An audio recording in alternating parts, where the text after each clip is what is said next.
just say beju ho amenti ase Jerry Blay one o man pe ho anu wo our in district o wa homa no so Jerry akwaba yeah ja ati say nyame adumo na so yeguso School no a wo mutu galamse wo so no abrebe na sa school no yewie me besa me hunu asa na fe makomanim yo me da si chiki the chen say eye o ma PGHS eye ninu eye A and B enti emre bi na eye regional minister de twam of Lubo o de kunchi no dru na kola no na binum o class no binum so nya ba bi na mo titi nya se eye o ma pain jo ma brese enti nkola no omo di o ma kusem tunanim na o stade o be ma mo 3-unit classroom ewo o ma pe architect enti project na kasa na sha wo Mahama brese na mo be wi ni ho somewhere 2018 eba 19 wo enti omo ana ada no kwa ye dan no ye nkola no kwa nkomu but Sistiano Mespeka say it is almost about 98% complete. Nkola no aye say omo ya ho bana ka say nka September ya iba be zamu ya nanka nkola no akwa occupy. Iti make a crowd na e ma fa say be 2018 2019 na Chinese company ba ko ye friend no Christopher Manning na iti ya match say papa bi fa na kufu na do san kufu no bae.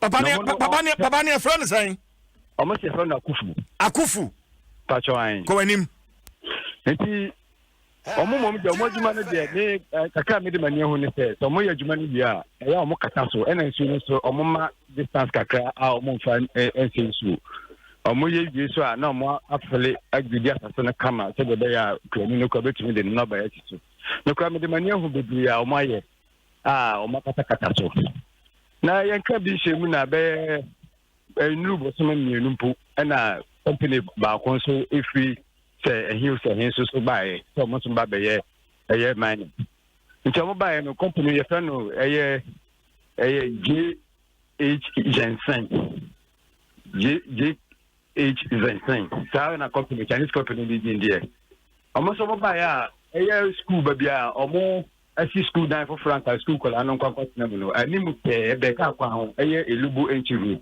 ekwan no pe ti o mo tusa ma akakra bi na ka je se ukuta ka akwa nya ga wetu di euro school ho eno sa me Jerry jina so me telefone join me on Facebook join me Adom 106.3 FM on Facebook na kwhwe kwanya wa mafa so aye school no asase school no aye sie obehunu school no na wahunu babia excavator no wamode eye adwuma omampe our win e wa toye mantem wo de wa fa ni kwhwe join me on Facebook na fa YouTube sisi a na kwhwe bi Jerry Dwaso ya na enu so aso fa eye ahifie eye nanana owo no eye nana opon pan ya otosu yenu oye tupunye wo awi traditional council atankunya no so na hifie ho ni so bi da ni mo ye felo Victoria eno so no modi ta ho ma Sistiano se so no eba Sistiano ebra yu mi so no nto enti ama so ni na re by force aya pete ahifie na ni mo ni na so omo arisa ma ukubna okra rebe enti se ubisa me ye guarantee na but the one say Christopher for no medical buy no the first injunction no the concession no ho sem money company for from about omo ba bitu from agudi no omo de omo asem court say asase no where concession no omo free so omo can sa ma tia no de agency no but Jerry said Christopher for ye bisa omo no omo say nyom no omo de sa license ne ema Chinese for no ana meboa sa ne sense na omo de omo asem court no Entina say he for na ma Chinese for no kwan ama om de excavator abesi school no asase so etu galamse at the moment de ohin na nkasa no na iti oni om leji nti e no de even kwa no kuma no na no class of committee bia o ha na de just be me say assembly elections na tu ye so na odi na kotena o ma ye demonstration say ye kwan elubu enchi road ni ye nti no ya to aba anya assemblyman nti sisi ano se ko ba se bia bibi se na mabunu no asem no na yentumi nka bebre Jerry ni metene a wokan ase yi a krom ho no nana no mpese one committee bia be deal into one a Chinese for no na deal direct straight nti the ten say no committee no ba no we double committee ni na nti tia no no ne Chinese for no musia nti bibia kum a efiri mu ba bia no o mamu no de ye yenim ho asepka enti ni pensia no police for che wo mo no ye ka se wo mo wan ni pensia police for che wo mo wo America kremu mu de asem no de hu ba bia pakosi at the moment na asem na pakodi enchi municipal office maybe so because mate se ni pensia ne ya ma mo bail so mo nkonko fa mo document mra mitimi hu se sa na asem ne ti a sada na only Ghana asem de eya kodi penfo nanim sa na e ti asem ne de ya e wo form ha de ya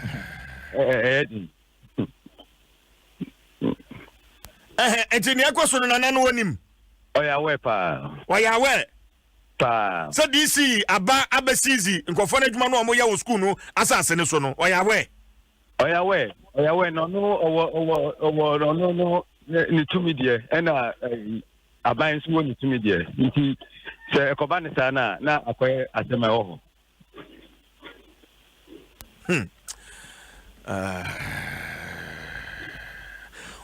Osha video a mi hwe sese yi osha free baby a excavator yi esie de ko baby a school no wono a na se akaka kra bi na te se school no ankasa no ase ni nyina ya tu galamse wo ho ai nti de ayeka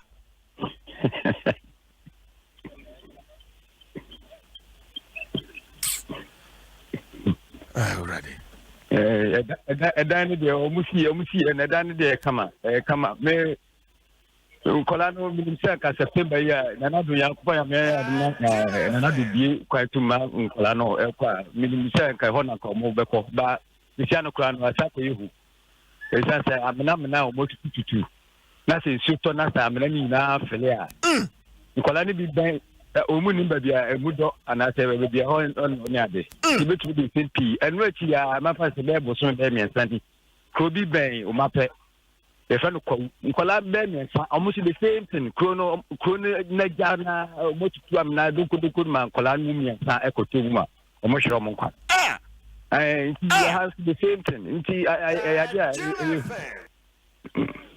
galamse no ngan say ade a ekoso mpotam ho mitie ne awokan ya galamse ne de sisi ano landa akasia ben kru no de bitma ka say emu be 70% de low lands no they said that can highlands me enya ba bia low land be 1 kilometer ampu ni na no de fidiabu Ghana Jesus. Now, you want to say, me too. Upon the president kind I say, you jaggalap, no. My say free by 2017, 18 or by 2020. And now, Galapin, a man who must be pa, Yampatama. Yaman penny kind in that, no. Oh, I'm Chaga.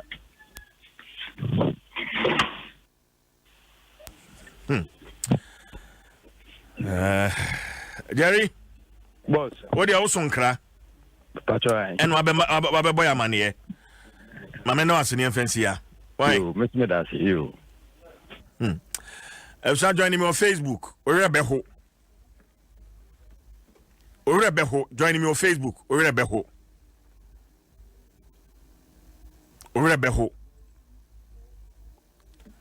Esanwa ye tunu galamse so no. Hwede ekwaso. Ekwa mitimi hu se wahun baby a school no wo. Na wahun baby excavator no so kwakwe. Se wahun baby a school no. Mehun na se media nanka medwen se bi kra mehwe video no ne mfoni medwen se bi excavators na ya sheda bia na ya pake wo eho ebia wo monam na ade asan wo mu bi na omso ne yem fancy school mu ase na but wahun excavator no eye adwuma we de wutimi se excavators as etutu na chese tomre bia wo sore na wotwe ede di nkan wo ba be hwe se Ghana ye koyenim anase ye ba yechi ne so wo ba begunu se ya se ye mpuntuo no aye asabi ye koyenim baako ne ya ba yechi bem sesia video bi yi sesia reporter no or the camera no eko or the koyi hwene or the ba ko pie so or the hwe the rural school ni compound main road no road kwan no na da ho no na ubehunu an se excavator no adwuma we de ubehunu se excavator no adwuma hwe I'm so e kwan ne demu no so na CJ hwe ene ayreho na menim se sem so mampani sa promise no ma ye ese kwan bia so obehwe na galamse etuwi watu ase ede wono ankasa the presidency kra eto on the line no mampani wada nkasa no sorry if say ahwa say operation Vanguard the name ne nkrofo na yetete ye ni nyina no asemfaso bia amaso if say kromfifi say school dan ho na say yetimi the excavators kosiwo na say yetu broad daylight awiakete o na yetu ya na omampani ntimi nka nkire me say sa ne me ya wonya ho hinti bia sa mene enche district police commander superintendent Bernard Akotoje meneno entwetwe enkomo supo on correct sir. Yeah, good morning sir. Apomo kode. Yeah, me Adom. Mini kan bisa. Chinese nipa nsia no a monsa eka wo mo ewo omampe school asase ne so anu wo mutu galamse no. Sa nipa nsia no wo mo ahinsisi a se eka sei. Let me give you the full gist of the story. Hello? Yeah, me too. Super. Yes.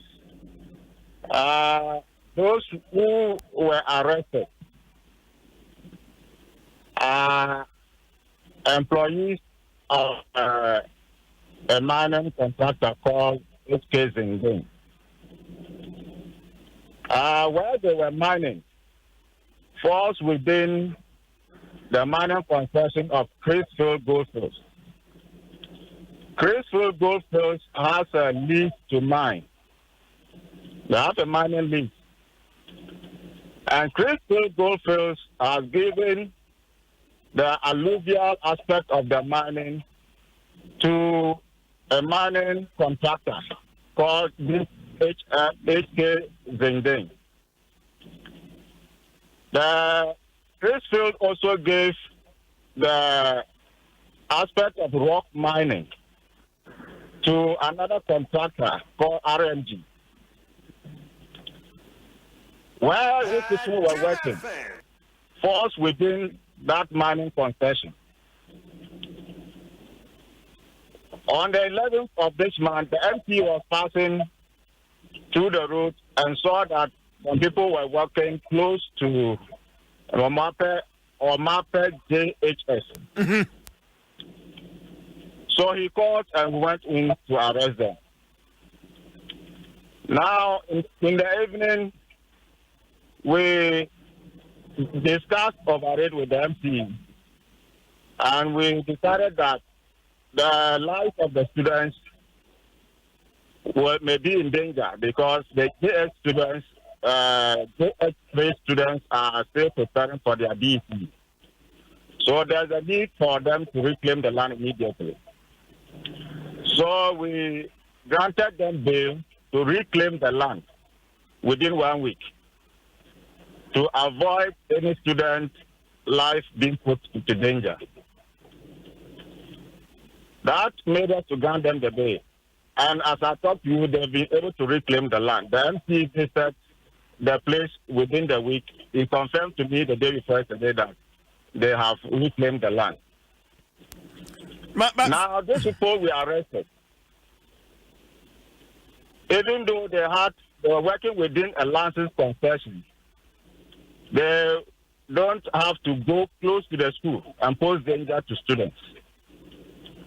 So we have given them that opportunity to submit all their documents, and we conclude the investigations, forward the case docket to the AG's department for further directives.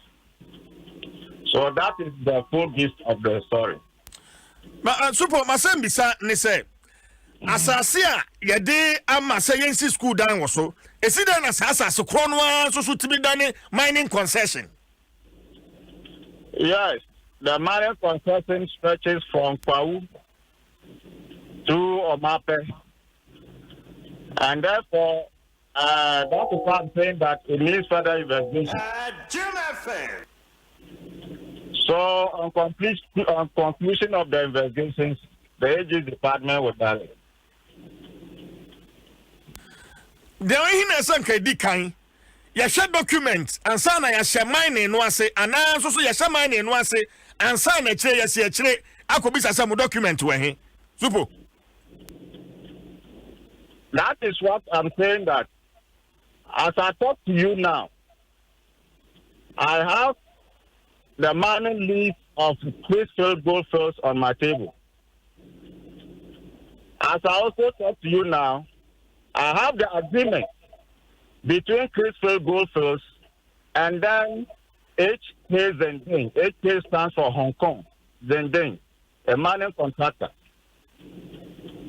And these people are employees of that HK Zending. So that is the issue at stake. They've been working on the land for some time now, with the consent of Chrisfield Goldfields. And so that is the issue. But super no question Chrisfield Goldfields for you. Wamo ye bisa wamo no wamo so wamo ni HK Zending for you. Wamo no wamo ni hwe ye no kre. I say I have the contract between the agreement contract on my table now.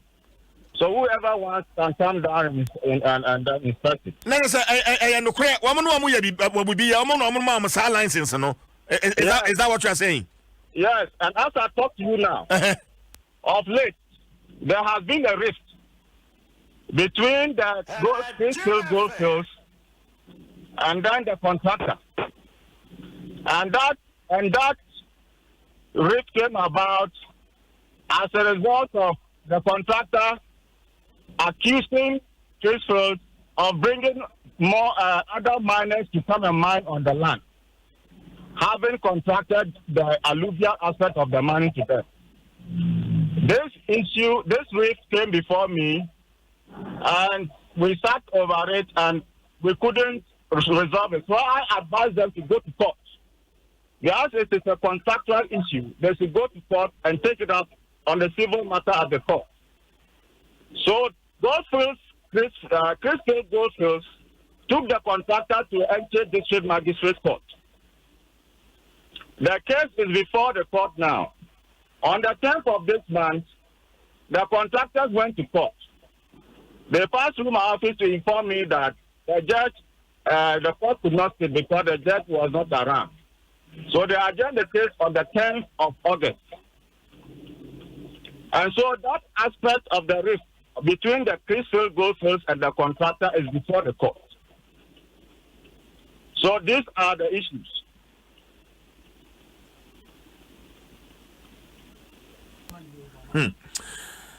But when you know, or Mampe, Mabisano, quiet, the role now, also swear play. I was answering some in now. Make sure I hear or no. Super, Nami now kind. Yes, that is why I'm saying that the case is under investigation. As I talk to you now, I'm returning from Kumasi to Enche. I went for a checkup. I'm now on my way back.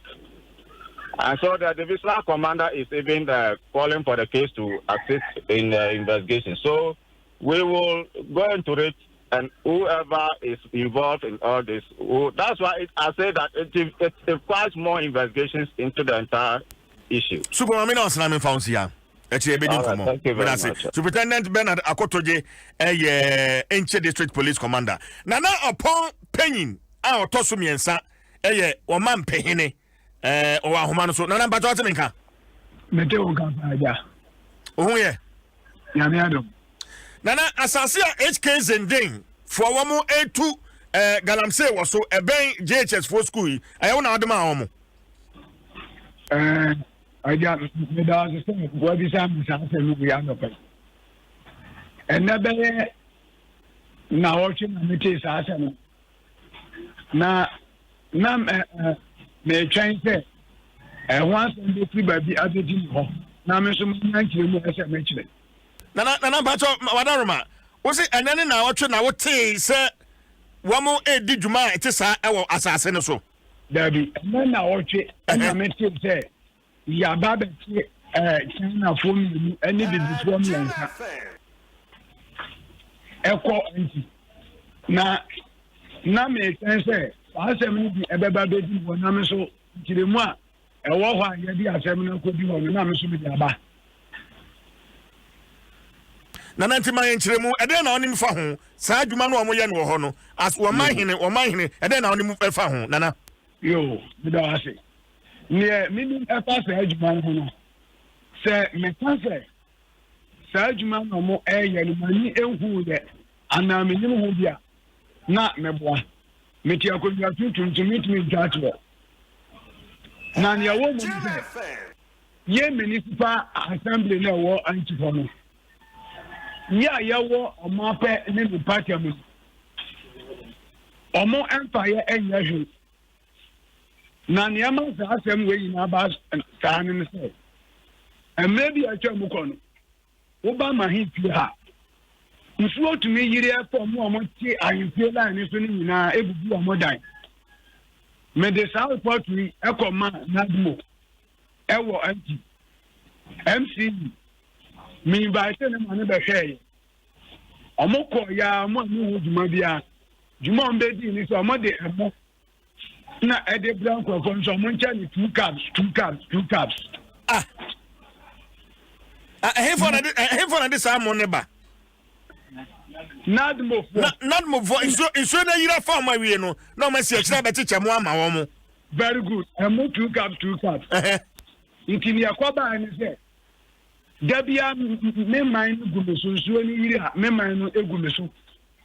Say, Suani, yes, young Mania, the high baby. Inti a woman, I can say, but say, more bet media one say. Yaman and neither is and quite to a church baby. Am I? Now, since we are opening material, let me Sika Eddie of Full excavator. Bayer 2 months, Ajuma. Me to me.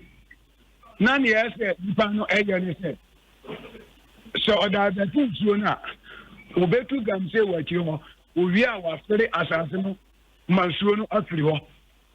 Sisi amena woka say nkofo na tumi aye sa adwuma mansuo no sisi ano na nsan ku atoto bebrebe na nsuo na tumi ama ha first na so ye eto ya na je sa akoba ya we nda ho ni na ena nkofo ni di sa adwuma ema ame wonyo anpriwa school mo ho na mo bi sa ho asem no ya basic school no e di ahye epona ti no ha wo da ka sie edani Mpampro atwa ho nyina hia nti wonam ho kra wo hu se school no ehye ho adoka nyina atwa school no school mani ahia nti wonam kan no ma wo hu se school ehye ho nti nkwafo ne ba ya mo se mo pe ho no ana me no mo tena me kan je o mo se me nji o mo hwe nemo me pese so mo yi sa mpampro adoka ne wura ni fu wo bia o mo ko tu school plot ni bi paper no Enfant for no school name and now. It is our journey that money, maybe a year as man. And if him say, you should stand now, everywhere. Not that you dear school now, school colony to me at home, I should know. So, and I'm says, upon a possible. Now, yet, your moon will be a free, but be I said, on bet me, I used upon the family will. Let's just about municipal assembly war machine. Omo watch paka. So the baby of Punyano 2.5 years in it. Not a single day at municipal assembly. After machine and the car after final. Yakwana about portion. Among the car to gravel, I beg Gugusoda. You mo kan say ya ne say e kwan no aban di ama contract. Nana wanaroma me ba o. Wakyerem say esa assembly no mo mmuanti galamsey operator no so ba be yi kwan ama nsuo no atimi akọ na fei watu galamsey e wo school no achi me bisa say adwuma galamsey operator no wo ye galamsey awotuo no wahunu school because say watu ama school dan no eyaka school dan no ana school nkora no de sabi wo mo hu hia sa nana you are more kind of pani so because the according school dan na o chantro and according school dan me kura 2 weeks ni me ne nkrofo no nyanka sa ni gina ho e kire omo se omo fere ba bi se man nko kan ha tan ya be ya ka akura be tia form de ne so akọ school ho man nkrofo no ati ase so omo kan se ya tua ama na kan school dan na enya no kure na esan so omo enya asem papa bi amfa ntuga because omo amamo no omo bu no omo di APC ya wo municipal assembly mu omo chefuru ho na omo edidi akira omo di ho na omo fufi nkwafo ne se monko ya adwuma se omo nya ya no papa bia eyi enkyira aban na so omo papa bi so na omo keka nsem koba mafo but entesa inti so omo premier se tama omo ba che China fo no on bisa mi aka me mo che na China fo no ko omo so omo achi obo no mekwa masakom aye investigation who say omudi omko memi omo awie tan omuja omo nti yan ti obi antu mu by this time amene wo ekase nana eno de minim police superintendent akasa e mo akire mu ne ntia wa ma omo bail masem bisa ne say so how na mu komu nyina no woni committee no atena se adwene ho se anamo ayetu ebebuanie ana wa na sabe wo yo hini nti wodi tumi no ahye wonsem e de asase no ama galamsey fo se wo fanya adwuma na we dissolve committee a se wo hwe se adwuma so nana pon mpaso committee is fa ewo municipal assembly wa na o man pe ha committee wa man pe ho o man pe so bi kan jira o se o ye committee a o jese adwuma nso na ye ya nto aba nti ye ni unit committee e wo ha ye ni assemblyman e wo krom asesi e nana yes committee no one we dissolve committee no committee that unit committee na unit committee no asem na me kan why nya atia no committee that nana wa bisa mama kira wo say e ya omampe committee unit committee no a wo ho no yes we dissolve no say ya anto aba nti ye ni unit committee bia e wo omampe ha assemblyman kwa ye ni bi nti obi obeka so no ye committee na ma dissolve no enya no close ha na ba nti amanto aba ni aba nti ya anto aba no wo hwe ye kwan ya ye namko ekoba bibia na in fact ya kwan no ya kan ho asema Adom FM omo ba de twa TV3 ani we mu ina abog so ya hwe ya anteke iti free kamokro sa akosi asam kro elibo kwan no so mo anya ma epu kro ya me bubo kamokro kro ba ye edunu ya nto aba nti sa kro ni na ni omo ka so mo wo assemblyman any unit committee bia wo municipal assembly hono omoboa ye misa committee no esani assemblyman ya kwan ni na ya nto aba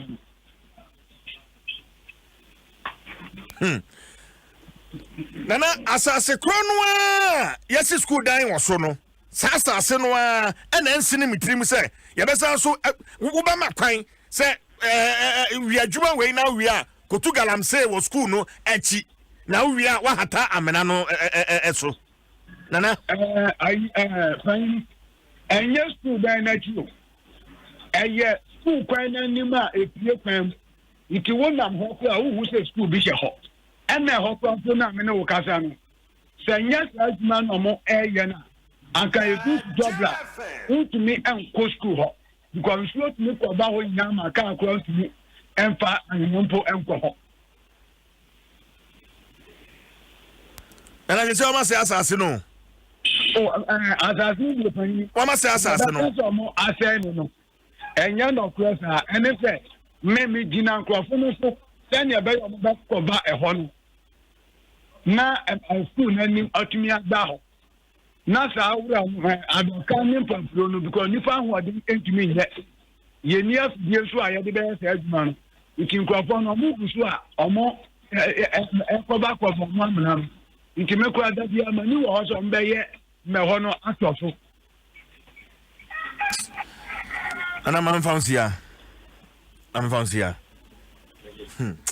Ghana yeah His Excellency Nana Danko Akufo-Addo sabi say what da sorry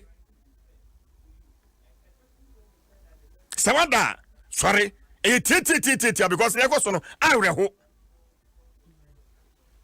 time areho kra ni ami hu ni sesia no areho. And then the government makes promises. Can brofo we see? Na him for binu money. DCs binu money. MCs binu. What will 2 years from Nsem? Just imagine. Sure.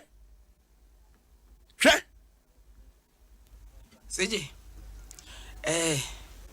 Media. Masem yetiawa. Oh Ghana. O mampene Nana Danko Akufo-Addo wo ye adwuma. Nanso eba galamse ya. Wo so aye.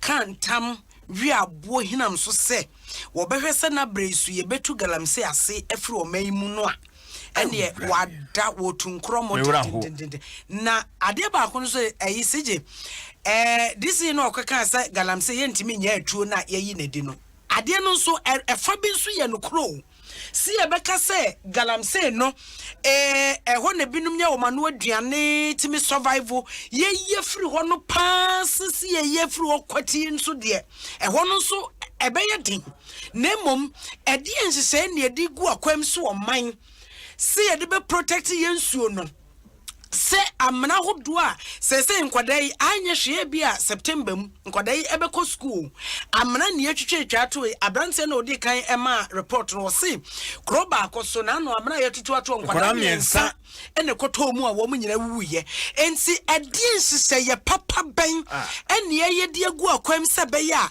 galamse no ye betu na chiri a emen kuro anase ye to be kuro nso so nsese be na wo honma efesra South Africa ne enum say ya meme de me nko hoda de na nso so enei ewiase nyina ye kurukuru nti no enema bebre wo aye okwan wodo bebre ye fa so ye nyina yetimi esuam ade ne ehunu bie galamse no mutu enso so wo mutu fama gudie no enso so nse egu akwan mu a ye de niema toto yi a wonti se obi akohwe amnem kokoro wawu wonti se ebi last ba ko bi amehwe wo social media so wo mutu wo kro num pe enso so nsu ada ho no eni se kroje ye de na yentumi emfanto yie enye ne saa galam se ne yentumi nto ase o me importamu atemeda na nsen yase MC ho akoche wo mo kodo a wo mo di twabere mu no na mehwe nsuo bre mu a ye nimu ne tete achemkwa na ye de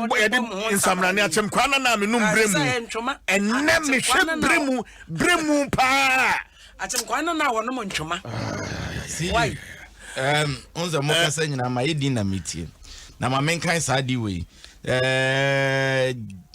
January 2018 20th January Minister for Lands and Natural Resources Sabrene Honorable Peter Mewu asema wakan was Ghana may import water from 2030. Ghana may import water from 2030. Tinese fishe du eda yenim ni ena sabre kwana wesu ya 2017 EPA omo boss ba konso asema wakan was Ghana may soon import water over galamsey kwakwe ye kan uri wunkosua no na wore nkokoma ena wutwa kokurumuti ana okatrema totonwe a wonwe na mu bia etie betue di galamsey achi asa ye nsuo ama emre bi beduru ama yakofa kora ana asa atam edi akoko divoise ekupe nsuo ana sabe we common sense common sense kwakwe who say nsuo no na wo wia wo de die ba adware wo de die ba didi no wanom den asam na asefem asem wo nsu gese no ne yetwe aba de ti so e kom de wunti eti yenya wo de se nsuo kwa kana ye kana amanefo na ne sese galamsey to na chi o amanyofo nankasa meme de ni say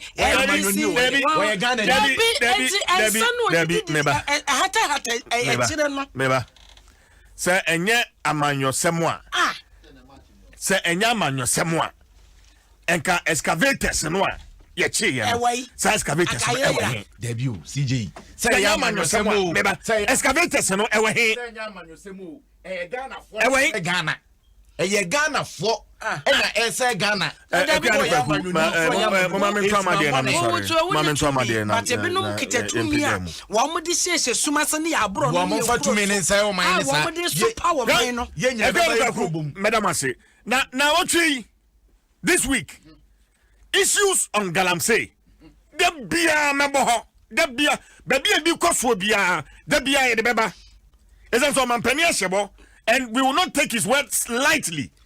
So no one in the presidency on the line. Na tie de ohene ye kekeke ya. Me pa cho ya no abonyimu ya mamwai. Eyi wada bi anyani o. Omampani Galamsey issue so de. Wada omampani ada. Galamsey issue so de. Wo tunkromo. Mama na Dura Plus goes water flows. Erata Motors for the best car batteries and oil. Buy speed made batteries and oil from Erata Motors. Latex foam papa your partner for life. And if Vodafone, the future is exciting. Ready? Na fe Agbeve Herbal Center wa ya de sefi. O madaroma. And